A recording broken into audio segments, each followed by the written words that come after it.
Bom dia, pessoal, tudo bem? Abrindo aí então o nosso quarto sábado da revisão de redação do Enem 2025. Dia de chuva aqui em Bauru, né? Que bom. Pessoal, algumas questões ligadas à internet e também à estratégia faz com que a gente faça uma aula diferente hoje. Hoje, essa aula vai ser gravada, vai ficar à disposição de vocês, tá?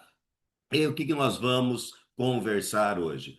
Só fazer um fechamento, vai ser rapidinho, só falando sobre como encerrar aí essas ideias todas que nós passamos do texto. Então, eu quero mostrar para vocês uma redação pronta, facinho assim, tá? Mostrar para vocês como está a redação pronta ali, quais são os aspectos que eu tenho na redação, como pensar uma redação, mas tudo jogo rápido, afinal de contas, hoje é dia de relaxar, hoje é dia de descansar, não é dia de ficar pensando muito na prova de amanhã, né? Então vamos agora começar com uma coisinha bem rápida que é a estratégia. Muita gente me perguntou qual a melhor estratégia para se utilizar na redação amanhã. Então vamos lembrar, a gente já discutiu, eu falei isso, o Pedro falou isso, né? A gente já conversou com vocês sobre fazer 3 leituras da prova, lembra disso? Então, como que é mesmo? Primeira leitura, vou ler todas as questões e essa primeira leitura tem 2 funções básicas. Quais funções? Primeiro, a gente fazer todas as questões que sejam fáceis. Fui lá, tô lendo a questão, tranquilo, né? Como é que eu faço mesmo? Leio primeiro o enunciado, depois o texto e depois eu vou para as alternativas. Então, primeira coisa que a gente vai fazer é essa coisa aí de dar uma olhadinha rápida na prova e resolver as questões fáceis. Beleza? Essa é a nossa primeira leitura. Além de resolver as fáceis, qual outra função essa primeira leitura tem?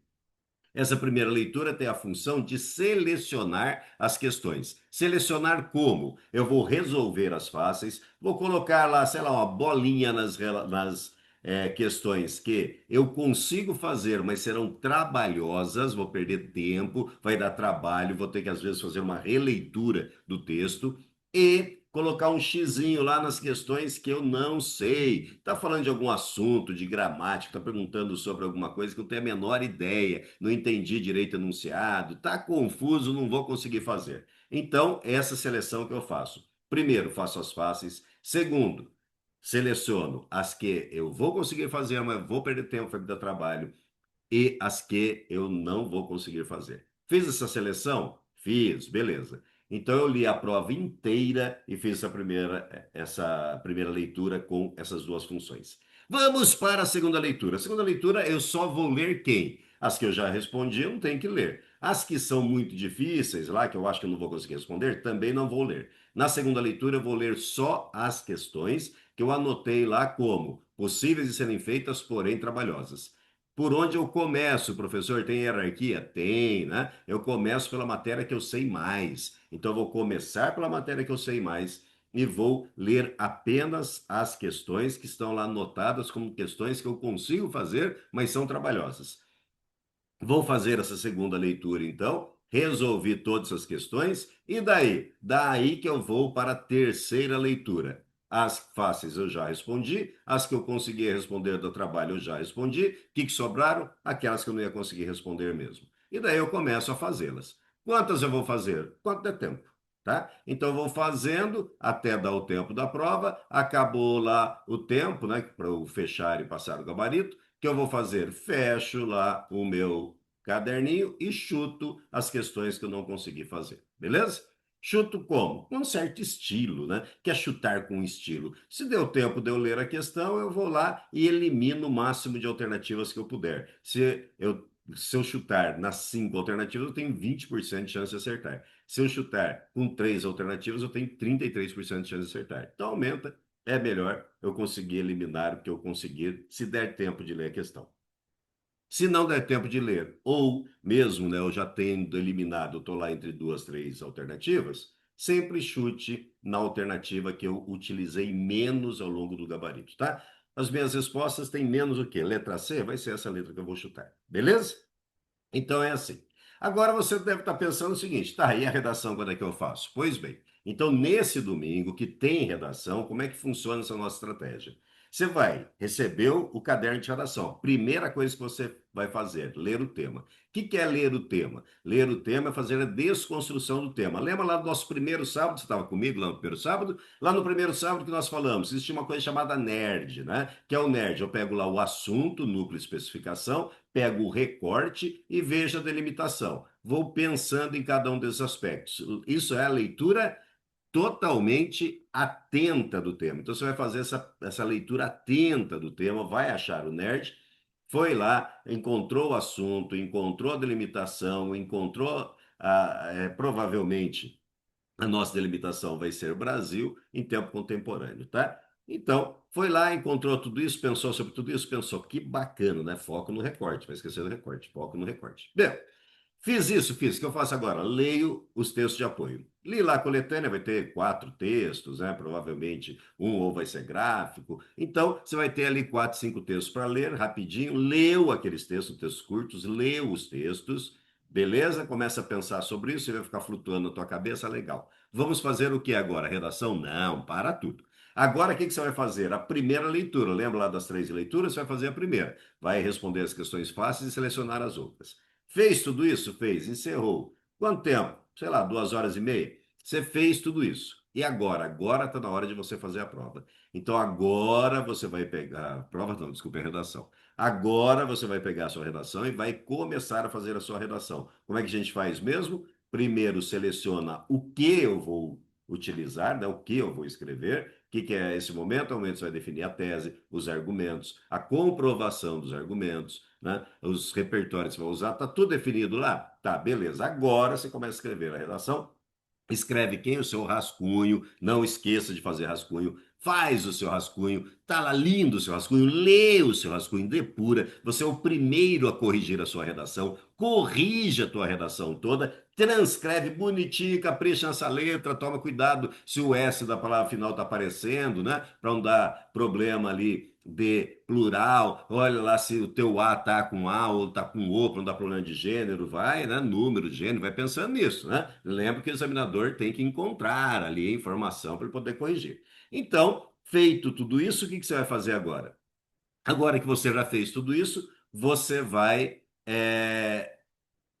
praticamente encerrou nesse trabalho inicial e muito importante. Você já está com todas as questões fáceis respondidas, você já está com a tua redação pronta. Pronto, olha que legal. Agora dá até para dar uma relaxada. E agora? Agora você vai para as questões trabalhosas. Vai lá, vai fazer todas as questões trabalhosas.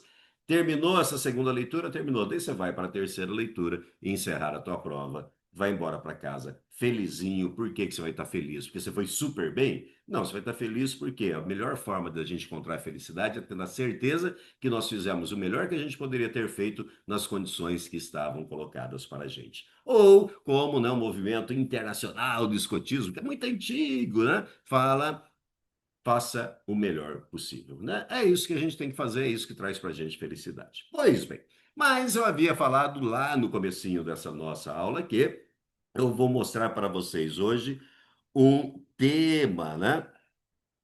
E o que que é esse um tema e uma redação pronta, né? O que é esse tema e essa redação? Então vamos lá. Hoje a gente vai discutir, estou aqui olhando para todos os lugares aqui para conseguir encontrar todas as informações que a gente tem aqui hoje. Então, o que a gente vai discutir hoje são os desafios da alfabetização de crianças indígenas no Brasil, tá? Por que assim de uma forma tão específica, né? Eu não poderia ter falado só sobre desafios da alfabetização? Poderia. Mas eu quis colocar uma coisa específica, por quê? Porque às vezes o aluno ele chega lá no vestibular e fala, nossa, né? Nunca pensei sobre isso, né? Gente, não se preocupa. O que nós estamos falando? Sobre alfabetização. Você sabe sobre alfabetização? Como é que você sabe sobre alfabetização? Então, existe lá algumas dificuldades para alfabetização, não tem? Quais são as dificuldades para alfabetização? Locais de alfabetização, de local de alfabetização, equipamentos, professores preparados. Tá, agora pega tudo isso e joga na questão indígena, né? Por quê? Qual é o problema da alfabetização da criança indígena? No que ele vai ser alfabetizado, né? Então, essa que é a questão. Então, vamos lá para o texto pronto. Eu vou compartilhar aqui para vocês o tablet, para a gente poder fazer algumas anotações aí. E daí a gente vai conversando sobre o tema e como que esse tema foi abordado aqui. Então, vamos lá. Vou começar a compartilhar com vocês aí. Beleza? Compartilhamento feito, né? Então, lembrando aqui de novo, né? Qual é mesmo o nosso tema? Os desafios da alfabetização de crianças indígenas no Brasil. Então, como é que eu começo essa redação? Eu deixei aqui algumas cascas de banana para a gente poder discutir com tranquilidade, tá? Então, a gente começa aqui a redação com a seguinte questão. É, o que eu tenho que iniciar a redação com um repertório, não é isso? A gente tem aqui no início, em outubro de 1988, a sociedade conheceu um dos documentos mais importantes da história do Brasil, a Constituição Cidadã. Pessoal, alguém aí pode pensar o seguinte: espera aí, professor, essa história de Constituição Cidadã não é repertório de bolso? Gente, não é repertório de bolso. Por quê? Porque o que eu estou falando aqui sobre a Constituição? Eu estou trazendo um aspecto específico da Constituição. A Constituição voltada a quê? Voltada ao direito à educação e à cultura. Direito à educação e à cultura tem tudo a ver com o meu tema. Está dentro do campo semântico da alfabetização? Tá. Então não é repertório de bolso, tá? Estou relacionando aí as coisas. Então, beleza. Então, o que nós temos lá? Eu estou iniciando com uma coisa muito simples, repertório muito comum. Para quê? Para mostrar que as redações que tiram 1000 são as redações que não têm erro, não são as redações que têm coisas que chamam a atenção, que enchem os olhos do examinador, né? Não, são apenas as redações que não têm erro. O que você tem que tomar cuidado com a tua redação? Não errar. Então vamos lá. Tem aqui o repertório. É um repertório pertinente? Beleza. O que a Constituição fala? Que todo mundo tem o direito. Todavia, algumas pessoas me perguntam o seguinte: professor, por que se utiliza é, tanto elemento coesivo, né? É adversativo no começo do segundo período da introdução. Percebo que aqui eu estou no parágrafo introdutório, encerrei meu primeiro período, que era uma contextualização, e vou começar o segundo período. Pessoal, quando a minha contextualização, ela é uma contextualização que mostra algo positivo, algo amplo, então vamos lá, estou falando de tecnologia. Melhorou-se a tecnologia no mundo. Estou falando sobre meio ambiente. As pessoas estão preocupadas com o meio ambiente. Então, percebo que são coisas positivas, otimistas e tal. A segunda parte da minha introdução é o quê? Uma problematização. Então, um problema dentro daquilo. Então, qual é a expectativa que eu criei? Eu criei uma expectativa boa, uma expectativa positiva. Se essa expectativa positiva ela vai ter um problema, o que vai acontecer? O que vai acontecer é que esse problema quebra a expectativa. Por isso, se eu vou quebrar uma expectativa, qual é o tipo de conjunção que eu tenho que utilizar? Uma conjunção adversativa. Então, é isso que acontece aqui, beleza? Então, continuando, né? A falta de acesso à alfabetização mostra que, para as crianças indígenas, a garantia constitucional representa uma utopia.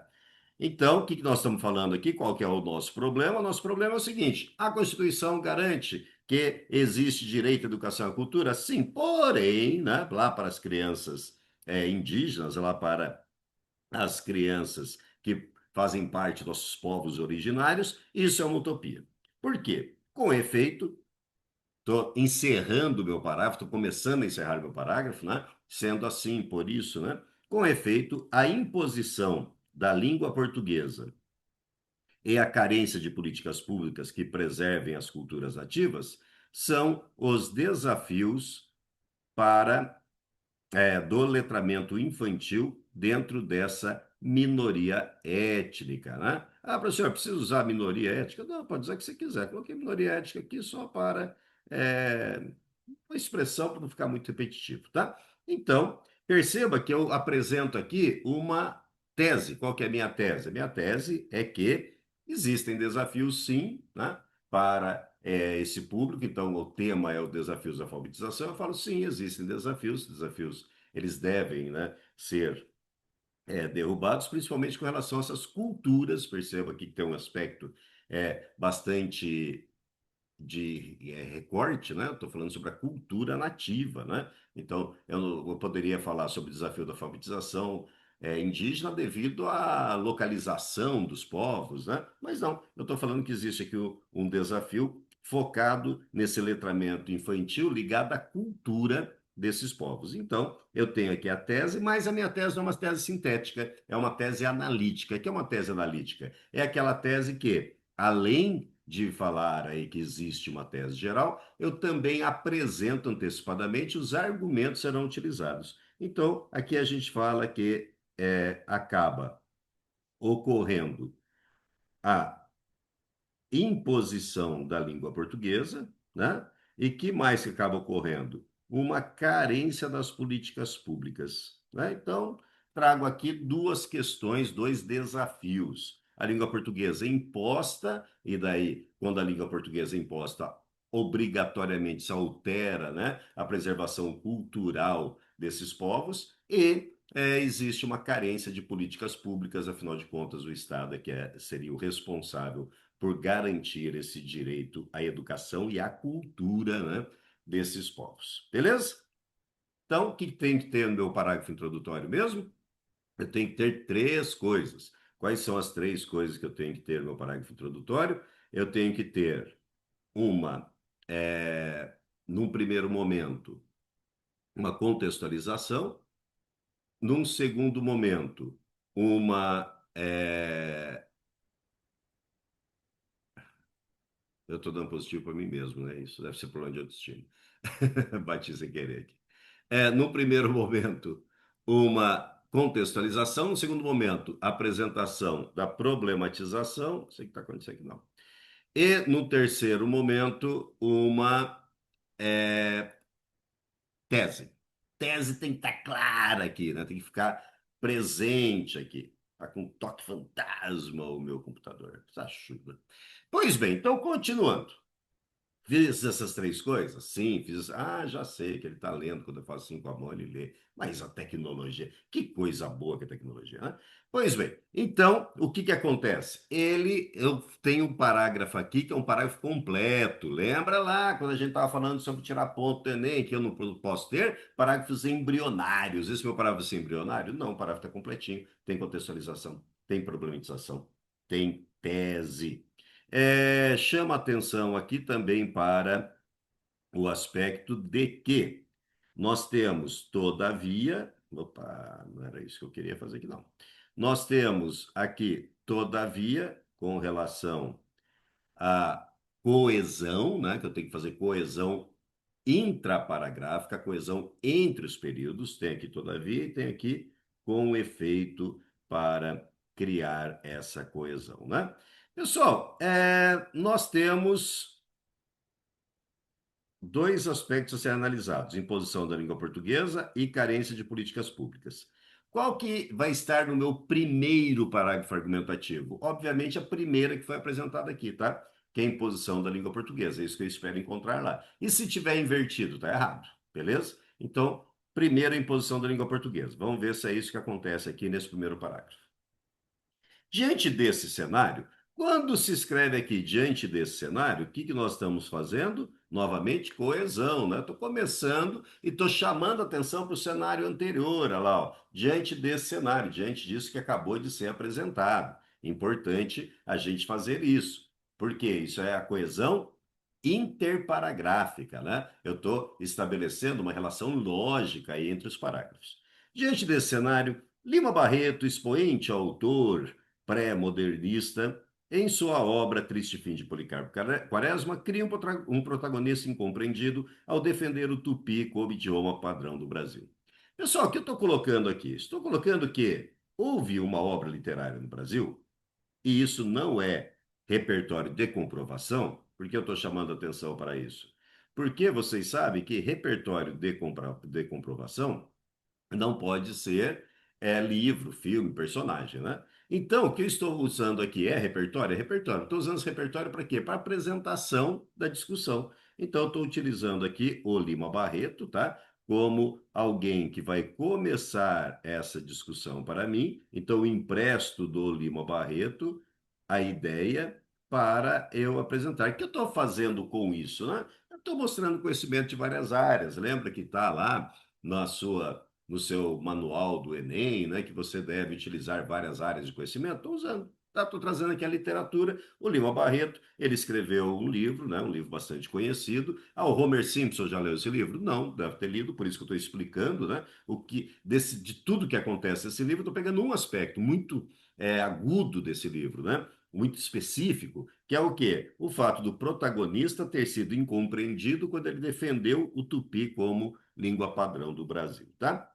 E continua explicando como é que rolou isso, e continua explicando essa falta de compreensão dele. Para o Major Quaresma, que é, obviamente, o protagonista, né? Se o livro chama Triste Fim de Policarpo Quaresma, obviamente o Homer Simpson vai entender, né, que esse Quaresma é o nosso protagonista. Para o Major Quaresma, o vernáculo, então, quando eu trago aqui para o Major Quaresma, né? Que eu estou fazendo? Novamente, eu estou fazendo uma coesão com o período anterior. Para o Major Quaresma, o vernáculo português não seria original da nação brasileira. Embora tenha passado mais de 100 anos da publicação dessa obra, a sociedade é incapaz de perceber a imposição da língua europeia sobre os povos originários. Então, o que eu estou trazendo aqui, né? Uma certa lamentação, um certo fato, e aí vem a afirmação efetiva do texto, né? Que eu estou afirmando aqui, usei aqui o Major Quaresma para quê? Para afirmar uma coisa, afirmar o quê? Gente, no Brasil, as pessoas não percebem, não se discute socialmente que existe uma imposição da língua portuguesa sobre os povos originários. A gente acha que é natural. Ah, todo mundo fala português, que bacana. Ah, lá, os Yanomami estão aprendendo aqui, português, todo mundo aprendendo português. Olha que bacana, tá? Mas legal. Qual é o problema que isso tem, né? Então vamos ver lá. Nesse sentido, as crianças indígenas estão nesse sentido. O que que eu tenho aqui quando eu escrevo nesse sentido? Nesse sentido, olha lá, ó, de novo, coesão, né? Nesse sentido, as crianças indígenas são a população mais afetada pelo problema denunciado por Barreto, já que meninos e meninas de etnias indígenas são educadas a ler e a escrever apenas no português. Quando eu digo que eles são educados a ler e a escrever apenas, né? Esse apenas é importante no português, o que eu estou dizendo? Eu estou dizendo que é imposto para eles a língua portuguesa. O que que eu estou fazendo aqui? Estou retomando o meu argumento, tá? Então, eu estou aqui fechando o meu texto, o meu parágrafo, fazendo o quê? Essa retomada da tese tema. Fato que pode, aos poucos, causar o cruel apagamento do seu idioma nativo. Eu sou italiano, né? Eu sou italiano, não, sou brasileiro, obviamente, mas eu sou descendente de uma família italiana. Quando nós nos unimos, né, nos finais de semana da família, alguém fala italiano? Não, ninguém mais fala italiano. Então, o que aconteceu na minha história? Um apagamento do idioma originário da minha família. Então, minha família originariamente tinha qual idioma? Idioma italiano. Houve um apagamento? Houve. Por que que houve esse apagamento? Porque todas as pessoas foram ensinadas. Eu, quando fui para a escola, alguém me ensinou italiano? Claro que não. Me ensinaram o quê? Língua portuguesa. Bacana. Mas o italiano vai sumir por causa disso? Não, por quê? Porque existe um lugar chamado Itália, né, que todo mundo fala italiano. Uma coisa incrível. Eu fui lá para Roma, todo mundo fala italiano. Então, o que acontece? Você é descendente do quê? De alemão, de japonês, de libanês? Ótimo. Você talvez não tenha mais conhecimento. Houve um apagamento do idioma da sua família, mas lá ainda continua existindo esse idioma. Você pode aprender, você pode ir para lá, teu filho pode aprender, não tem problema nenhum. Agora vamos imaginar essas crianças da, das tribos, essas crianças que são os povos originários, descendentes dos povos originários brasileiros. E se eles não aprenderem o idioma, o que que vai acontecer? Esse idioma vai sumir. Então, o idioma que vai ter o apagamento. É isso que está sendo dito aqui, né? Esse apagamento do seu idioma nativo. Por que que ocorre o apagamento do idioma nativo? Porque as pessoas, elas não vai ter mais ninguém que vai falar isso, né? Não tem um lugar que mantenha essa preservação. Quem pode preservar o idioma é a criança, ouvindo dos seus pais. Mas se a criança é imposto a ela um outro idioma, não deixam ela utilizar esse idioma, não existe momento de utilização desse idioma, vai acontecer como aconteceu na minha família. Quando eles chegaram aqui, eles falavam italiano. Os filhos talvez falassem italiano. Os netos talvez já não lembrassem mais o italiano, né? Nem expressões não existem mais. Então, é esse que é o problema do apagamento, beleza? Então, nosso primeiro parágrafo argumentativo que ele tem. Ele tem uma afirmação? Tem. O que eu utilizei para fazer essa afirmação? Eu utilizei um repertório. Qual repertório? O repertório lá do Leão Barreto. Esse é um repertório de comprovação? Não. É simplesmente repertório de apresentação. Posso utilizar, então, os elementos culturais. Beleza. Depois, o que foi feito, então? Foi feita a afirmação. Qual que é essa afirmação? A afirmação é que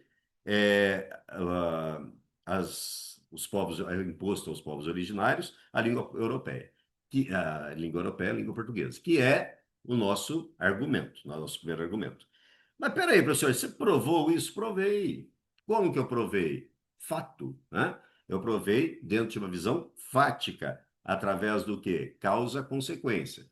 A causa de você só ensinar língua portuguesa provoca uma consequência. Qual é a consequência? O apagamento do idioma nativo, tá? Então, isso está aqui, está bonitinho, está organizado. O Homer Simpson vai ler e falar, nossa, né? Que pena, né? Vai mesmo apagar o idioma nativo. Está feito. Esse parágrafo embrionário, não. Houve relações de coesão? Sim, né? Houve relações de coesão. Começamos com diante desse cenário, fazendo a interparagráfica. Daí nós utilizamos a retomada do nome do protagonista, né, Major Quaresma.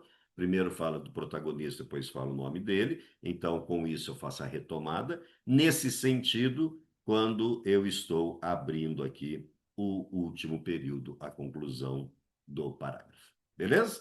Tudo bem aqui? Vamos então para o nosso próximo parágrafo. Antes de ir para o próximo parágrafo, dá uma lembrada lá, como é que era mesmo?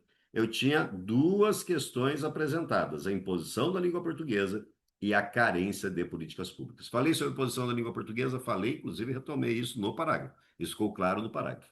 Agora vamos para a carência de políticas públicas.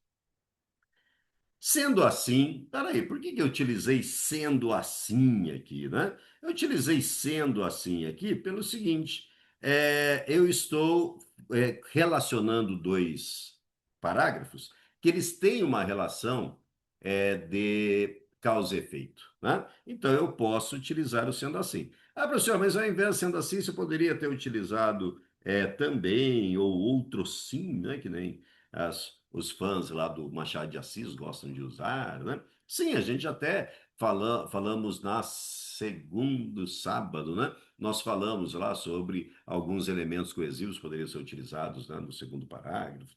Falamos sobre tudo isso já. Então, lembrando, tenho que estabelecer o quê? Uma coesão intraparágrafa. Sendo assim, o que vai acontecer? Faltam políticas públicas, ó, políticas públicas. O que eu estou fazendo aqui? Estou retomando, o que eu disse lá em cima, né, lá na minha tese, que ia ser discutido. Faltam políticas públicas que garantam, de fato, letramento isonômico. Pessoal, o que é letramento isonômico? Isonomia que dê as mesmas possibilidades, né, para as letras das crianças indígenas. Mas que tratamento isonômico, né? Do que eu estou falando? Neste viés, o filósofo italiano Norberto Bobbio, quem que é Norberto Bobbio? É é, o nosso repertório de legitimação, tá? O Norberto Bobbio denunciou em sua obra Dicionário de Política que as instituições públicas modernas são incapazes de suprir as demandas da sociedade.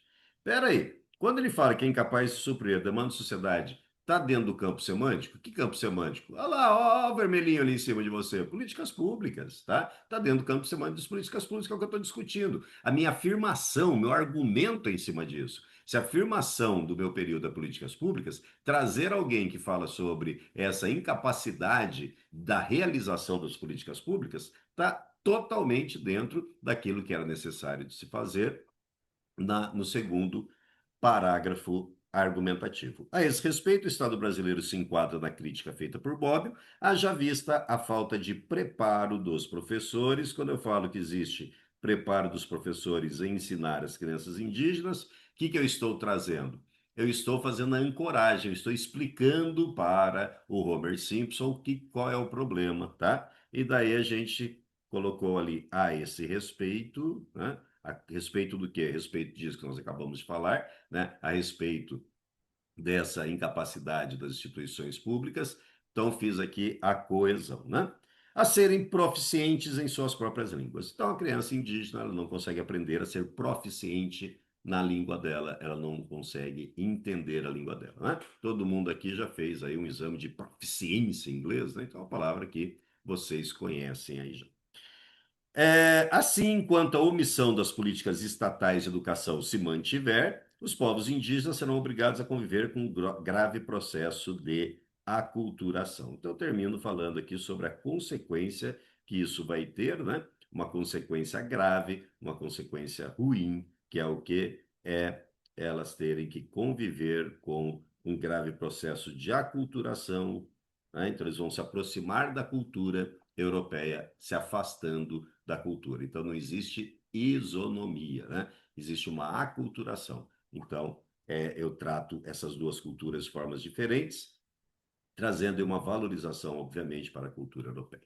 Então, fiz o primeiro parágrafo, sim, fiz o segundo parágrafo, sim, os dois parágrafos estão completos, estão. Daí agora nós vamos, né, em 5 minutos eu vou encerrar isso para vocês, nós vamos para a intervenção social. Então vamos lá. Quais são os dois problemas que eu tenho? Eu tenho o problema da imposição da cultura brasileira, da língua portuguesa, desculpa. Eu tenho imposição da língua portuguesa e tenho o Estado que não é eficiente. Então, portanto, há de se superar os desafios da alfabetização. Sim, tá, essa é a nossa tese, tem que superar. De crianças indígenas no país. Então, o que eu fiz aqui? Retomei a tese, né? Característica do parágrafo argumentativo, do parágrafo de conclusão. Retomei a tese. E agora? Agora nós vamos para a nossa intervenção social. Eu vou pegar aqui na sequência, a partir do amarelo aqui, para a gente ir destacando os elementos. Então, primeiro, para isso, Ministério da Educação. O que é Ministério da Educação? Nosso agente, em parceria com, então, primeiro agente, em parceria com as escolas. Por quê em parceria com as escolas, né? Eu tenho aqui que fazer um detalhamento. Na verdade, a gente tem aqui dois detalhamentos, tá? Eu vou destacar esse primeiro detalhamento aqui, mas a gente vai ter outro detalhamento ainda dessa mesma intervenção. Então, responsáveis pela transformação social do indivíduo. Pessoal, só uma coisa muito rápida aqui com relação ao detalhamento. Ah lá, apareceu de novo. É, nunca coloque o governo como órgão responsável pelo bem-estar social, tá? Por quê? Porque isso é muito genérico, tá? Coloca lá que o governo é responsável por aquilo lá que você está colocando como ação, tá? Se a segurança, então é responsável pela segurança, se a educação é responsável pela educação, tá? Especifica. Deve proteger. Como assim deve proteger, né? Eu posso colocar deve? Sim, né? Você pode. Você tem, né, que colocar deve. Por que você tem que colocar deve? Porque você não pode colocar nada que seja condicional. Você não pode colocar talvez, quem sabe, faça, né? Seria bom se fizesse. Nunca, né? Deve. Sempre tem colocar aqui o deve. Deve proteger as línguas nativas, a exemplo do tupi, bem como capacitar profissionais que ensinem meninos e meninas a escrever seus próprios idiomas. Ó, eu estou falando que ele tem que proteger. Se eu estou falando que ele tem que proteger, eu tiro a imposição e tem que capacitar profissionais. Se eu estou falando que ele vai capacitar profissionais, que ele vai ser eficiente, né? Então, o agente do Ministério da Educação, detalhamento responsável pela transformação social, ação, proteger e capacitar. Com essa ação que eu fiz, matei os dois problemas. Resolvido. Essa iniciativa deve ocorrer ah lá, ó, por meio. Então, o que que eu tenho agora aqui? Outro elemento, né? Qual é esse elemento? Modo meio. Então, por meio de projetos pedagógicos de formação continuada. Estou dando o meio que ele faz, tá? Com processo, como minicurso online para todos os professores do Brasil, até, ó, tem aqui, quando eu falo com minicurso, que eu estou fazendo? Estou exemplificando o que que é isso? Detalhamento de novo, tá? É outro detalhamento. Nem vou destacar aqui, mas é outro detalhamento. Preciso ter dois detalhamentos? Não, preciso ter um só, tá? Fiz outro aqui para quê? Para ficar mais lógico, né? Para ficar melhor o texto, mas não é necessário. E por fim, como com a finalidade de evitar o processo de aculturação indígena. Olha lá, está resolvido todos os nossos problemas, tá? Tá feito aí. Quantos elementos eu tenho? 5 elementos. Se eu tenho 5 elementos, eu vou tirar quanto nessa competência, na competência 5, na competência de intervenção social? Eu vou tirar 200 pontos. Pessoal, tá aí a redação, uma redação inteira, tá? Perceba que é uma redação muito simples, perceba que eu não tenho que ter grandes repertórios, eu não tenho que utilizar uma linguagem rebuscada, é tudo muito simples, é tudo muito fácil, não tem erro, se não tem erro, quanto que você tira? 1.000 pontos, tá? Quantas pessoas vão tirar 1.000 pontos? 15 pessoas no Brasil inteiro? É. Qual é uma nota muito, assim, nota máxima, né? Porque se só 15 pessoas tiram 1.000, não vão nem falar que 1.000 é a nota permitida que você tire, né? É a única prova que permite que você tire 1.000 pontos. Mas é essa nota que a gente busca? Não, no ideal é sempre essa nota que a gente busca. Mas vamos lá para o lado prático, né? Qual é a nota que as pessoas tiram em redação, né? A nota possível, digamos assim, tirando essas exceções.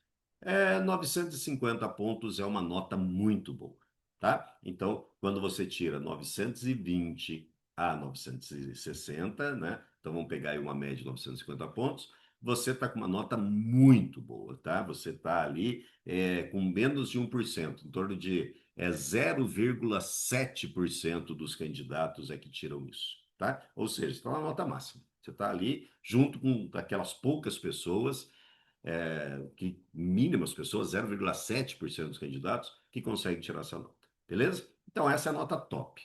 Qual que é uma nota boa, né? Uma nota que não vai me. Então, essa nota vai te ajudar muito, né? É isso que eu estou querendo dizer, né? Então, se você tirar de 920 para cima, você está fazendo uma nota que vai te ajudar pra caramba no SISU. Qual é a nota que eu estou prestando os cursos mais concorridos? Assim, eu preciso das notas maiores. Qual é a nota que não vai me atrapalhar em redação? A partir de 880 pontos, tá? Se você fizer a partir de 880 pontos, é uma nota que não te atrapalha. A partir de 880 não te atrapalha, a partir de 920 te ajuda muito, mas te ajuda demais, né? Ela supera aquela nota baixa que você pode ter em outra matéria, em outra prova. Beleza? Então, é isso que a gente tem em estatística de redação. Acredito que você consiga fazer aí esses 880 pontos. E se não for das provas dos cursos mais concorridos, das universidades mais concorridas? A partir de 800 pontos, você foi muito bem, meus parabéns. Gente, boa prova para vocês amanhã. Um grande beijo do Gatti. A gente se encontra aí nas portas. O Pedro deve entrar em contato com vocês para lançar duas coisinhas bacanas. Revisão segunda fase, Unesp, revisão segunda fase, FUVEST, revisão segunda fase, Unicamp. Daí assunto com o Pedro para depois. Abraços, beijos, tchau.